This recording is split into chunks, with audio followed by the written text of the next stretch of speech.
Hi everyone, Comic Mike here with another video. And today's Saturday, so I got my kids home and they're making a bunch of noise in the next room. I'm trying to tell them to settle it down. So if you hear any little bit of background noise, I apologize. They're little kids, so that's what kids do, is just make a bit of noise. So today's video, we're going to look at some Marvel Bronze Age first issues. Continuing my first issues of, that I'm a little obsessed with collecting first issues, which I've mentioned in several videos before.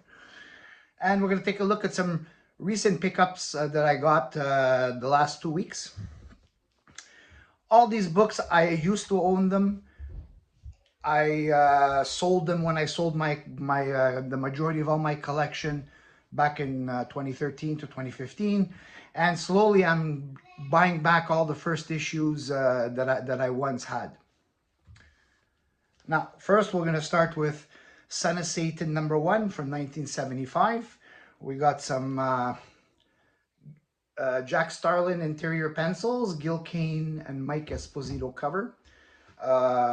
His first appearance, I believe, was Ghost Rider #1, and this story is a continuation from Marvel Spotlight 24. Ran 8 issues. Really nice cover. I mean, he's like pulling a sleigh of horses that are on fire. He's a really cool character. I saw a cartoon of him. I didn't even know they had a cartoon, but I watched a cartoon of him, and seems like a really interesting character. So I might,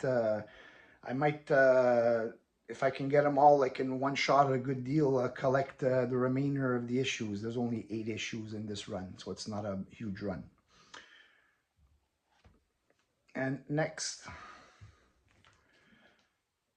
Marvel Chillers featuring Mordred the Mystic #1.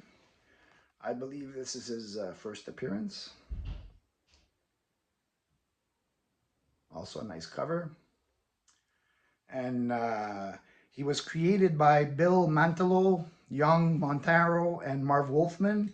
A story of he's an ancient sorcerer from the 6th century. He chose not to be the apprentice of Merlin, as this is a story that's like originating from Arthurian legends, back in the 6th century. He chose not to apprentice under Merlin and chose more the dark arts. Therefore, Mordred the Mystic.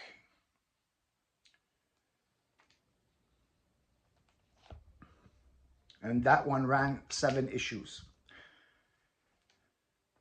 Now we're going to look at a reprint title, Marvel Adventure, featuring the Daredevil #1.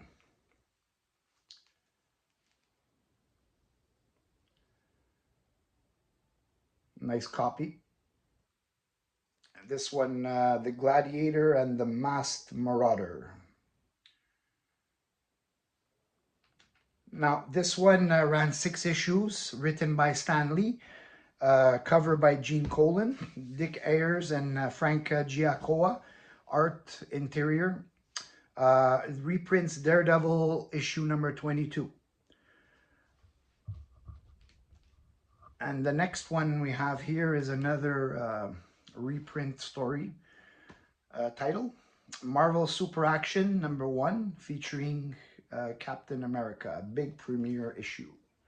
It's from 1977.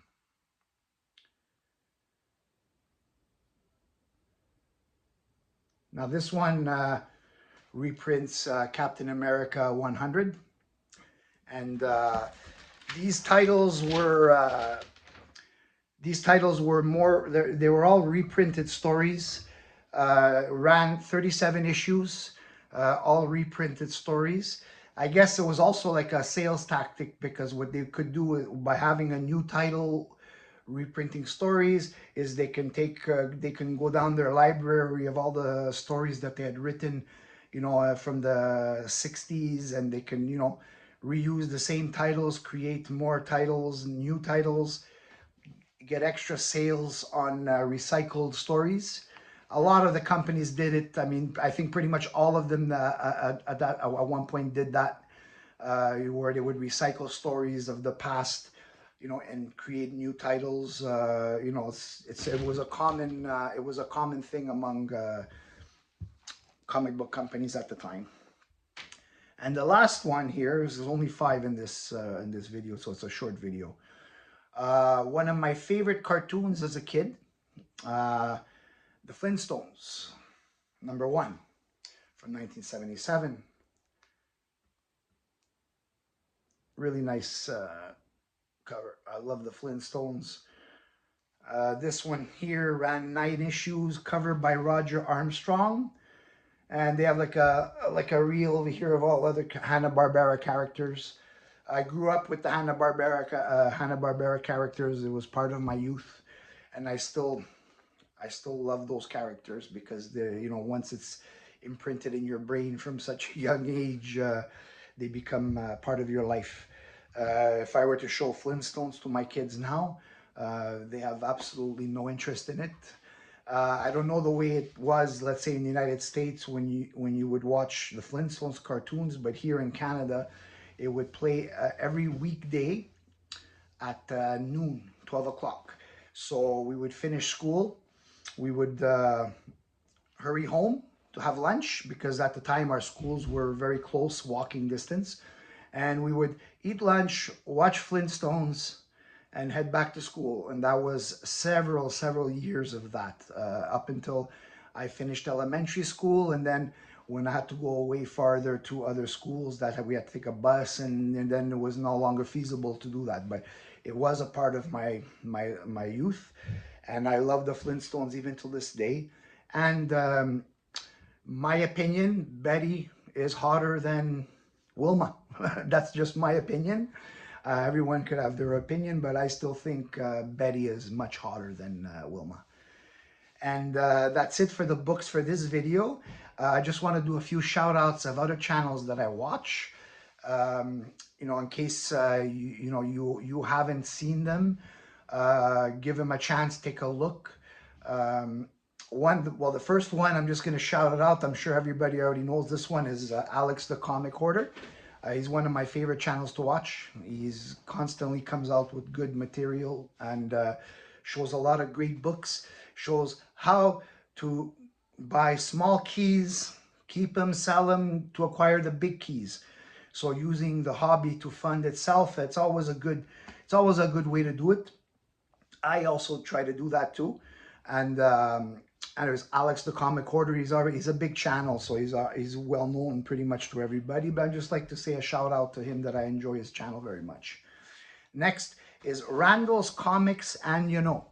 He's a small channel, only 26 subscribers, which, you know, I believe he should have way more than that. I know I first saw him mentioned from watching a video of Son of Crom. And I took and he recommended his channel, and I took a look at it, and he's got a lot of good videos. He has quite a few. He has like 90 videos, and a lot of them, they're very good. If you're he shows his comics, and you could tell that he really enjoys it. And give him a chance. Take a look, subscribe. And the last one is another small channel, Stephen Heger, Heger. He's also a small channel with 27 subscribers. He's got around 30 videos. He shows a lot of the comics that I like, and very similar tastes in comics. He's also one that I just recently found, and I subscribed to him, and I messaged him saying that I liked his content. And we all should help support each other, especially us small channels. To get, because a lot of times in people's feeds, they're always going to get the bigger channels first, and then to find the smaller channels, it's a little harder. But it's worth to take a look at everybody. Give him a chance. One video you watch, if you like, you continue watching videos. If you don't like, you don't watch. Same thing for me. So anyways, that's it for this video. Please like and subscribe if you like my content, and I will be back with another video shortly. Thanks.